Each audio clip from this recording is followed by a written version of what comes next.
राम राम भाई सभी को।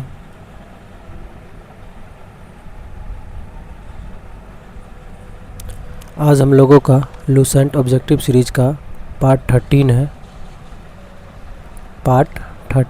है और आज हम लोग कुछ क्वेश्चंस देखेंगे हमेशा की तरह। और आज जो ये क्वेश्चंस देखेंगे हम लोग, ये लास्ट क्वेश्चंस होने वाला है। जो हमारा टॉपिक चल रहा था प्राग ऐतिहासिक काल जो चल रहा था टॉपिक, उसका ये लास्ट पार्ट है और कुछ क्वेश्चंस है वही देखेंगे और ये लास्ट क्वेश्चंस है और आज ये कंप्लीट हो जाएगा। फिर कल से हम लोग हड़प्पा सभ्यता या सिंधु सभ्यता देखेंगे, उससे रिलेटेड क्वेश्चंस देखेंगे। आज हम लोग जो हमारा टॉपिक चल रहा था वही टॉपिक से क्वेश्चंस देखने वाले हैं, जो है प्राग ऐतिहासिक काल, उसी से रिलेटेड है। तो चलिए शुरू करते हैं। आज का पहला क्वेश्चन हमारा 142 नंबर क्वेश्चन है। 141 तक देख लिए थे, 142 से देखेंगे आज।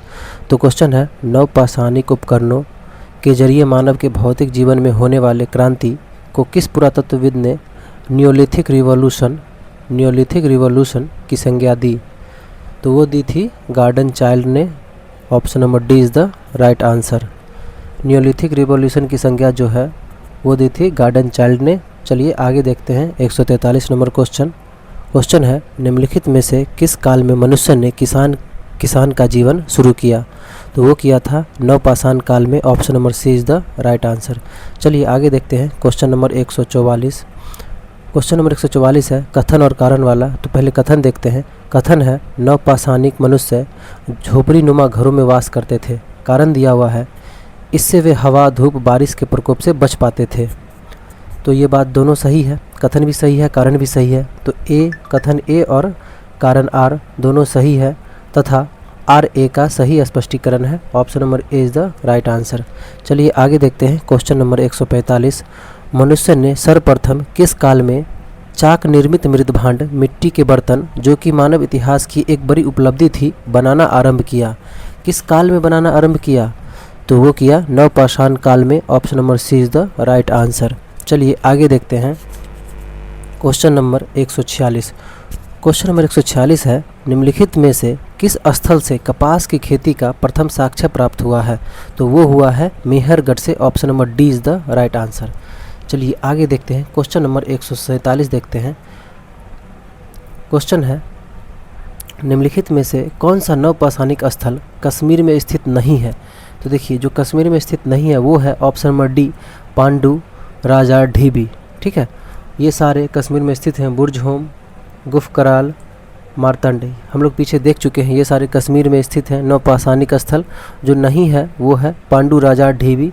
चलिए आगे देखते हैं। क्वेश्चन नंबर 148, निम्नलिखित में से कौन सा नवपाषाणिक स्थल उत्तर प्रदेश में स्थित नहीं है? तो देखिए, उत्तर प्रदेश में जो स्थित नहीं है वो है Chirand. Option number D is the right answer. Koldihwa Uttar Pradesh में है, महगरा उत्तर प्रदेश में है और लहुरदेवा ये भी उत्तर प्रदेश में है। चलिए आगे देखते हैं। क्वेश्चन नंबर 149 नंबर क्वेश्चन है, नवपाषाणिक स्थल पायन थोरलंगतीन किस राज्य में स्थित है? तो ये है मेघालय राज्य में स्थित। Option number B is the right answer. चलिए आगे देखते हैं। क्वेश्चन नंबर 150, निम्नलिखित नवपाषाणिक स्थलों में से कौन सा स्थल सबसे दक्षिण में अवस्थित है?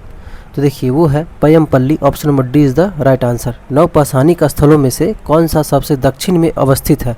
तो वो है पयमपल्ली। चलिए आगे देखते हैं। क्वेश्चन नंबर 150 है, बनास संस्कृति किस संस्कृति का दूसरा नाम है? बनास संस्कृति किस संस्कृति का दूसरा नाम है? तो वो है आहार संस्कृति का। Option number A is the right answer. चलिए आगे देखते हैं। क्वेश्चन नंबर 152, निम्नलिखित में से कौन सा प्राग ऐतिहासिक स्थल मालवा संस्कृति का प्रारूप स्थल है, टाइप साइट है?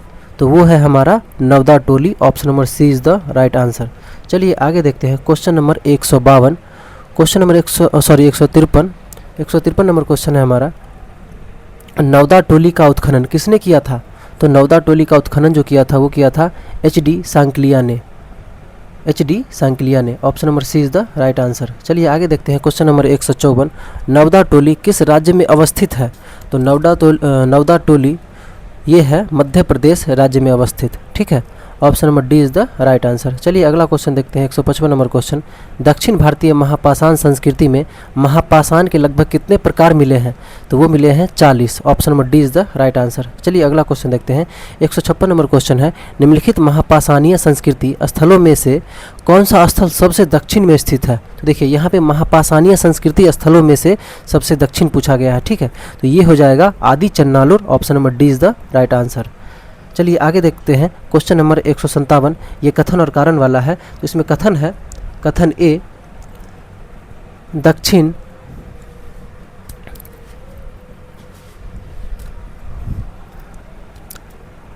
कथन दिया हुआ है, दक्षिण भारत के महापाषाण कब्र या स्मारक प्रायः नदी या झरने के समीपवर्ती क्षेत्र में मिले हैं।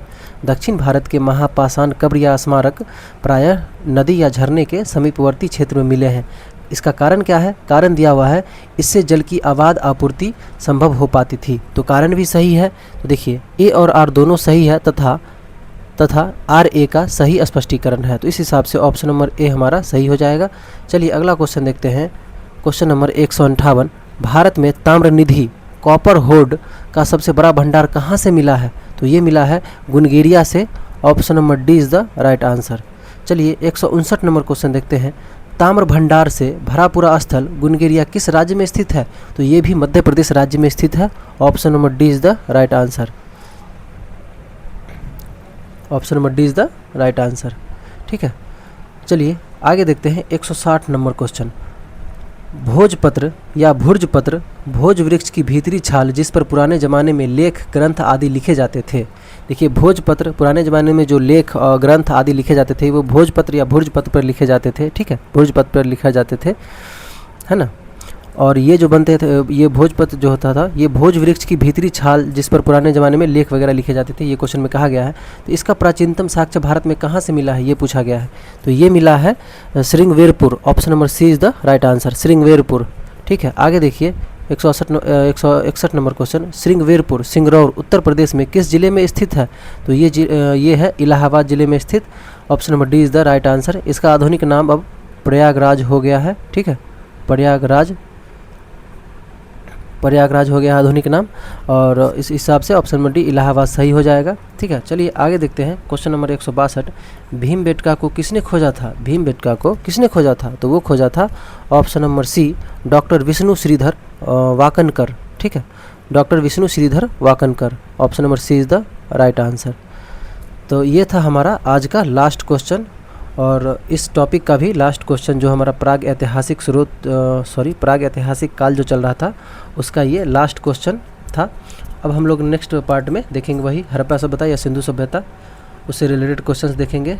तो मिलते हैं आपसे नेक्स्ट पार्ट में नए टॉपिक के साथ, तब तक के लिए बाय बाय।